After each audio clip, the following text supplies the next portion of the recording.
દેશની સૌથી મેડિકલ પ્રવેશ પરીક્ષા નીટ યુજી વર્ષ 2026ના પરિણામો આજરોજ જાહેર કરવામાં આવ્યા હતા, જેની અંદર સુરતના એલએન કારકિર્દી સંસ્થાના વિદ્યાર્થીઓએ ઉત્તમ પરિણામ હાંસલ કર્યું છે. એલએન સુરતના સેન્ટર હેડ ભૂપેન્દ્ર દુબેએ જણાવ્યું હતું કે એલએન સુરતની ક્લાસરૂમ વિદ્યાર્થી સૌમ્ય પટેલે ઓલ ઇન્ડિયા રેન્ક 57 મેળવ્યો છે, જે સિટી ટોપર પણ બન્યો છે. વધુમાં એલએન સુરતના 6 વિદ્યાર્થીઓએ ટોપ 1000માં પોતાનું સ્થાન મેળવ્યું છે. તેમાં સૌમ્ય સાથે ધરિત પંચોલીએ ઓલ ઇન્ડિયા રેન્ક 360 અંક મેળવ્યો છે અને સના મકસૂદે ઓલ ઇન્ડિયા રેન્ક 452 મેળવ્યો છે, જે છોકરીઓની શ્રેણીમાં શહેરમાં ટોચ પર છે.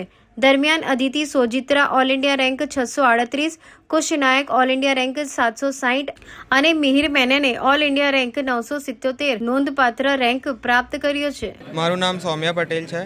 નીટમાં મેં ઓલ ઇન્ડિયા રેન્ક 57 અચીવ કર્યું છે. આનું ક્રેડિટ હું મારા ફેકલ્ટી એલએનમાં, મારી ફેમિલી અને મારા ફ્રેન્ડ્સને આપીશ. મતલબ આમાં એકદમ એક્સપેક્ટ નહીં કરેલું કે આટલો સારો રેન્ક આવશે, બટ ઓબ્વિયસલી બહુ હેપી છું, એક્સાઇટેડ છું કે 2 વર્ષ મહેનત કર્યું છે એનું રિવોર્ડ મળ્યું છે. આમ હું આરસનું ટાર્ગેટ નહોતો રાખતો. હું રોજ એક ટુ ડુ લિસ્ટ બનાવી દેતો કે આજે કઈ વસ્તુ મને કરવાની છે, પછી એ પતાવવામાં જેટલી વાર લાગે એટલું.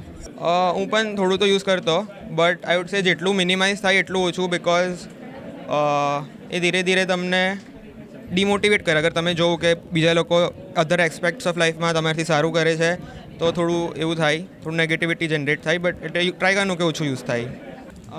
MBBS પછી PG શેમાં કરાય તો હજુ નથી વિચાર્યું, હમણાં કોલેજનું જોવા.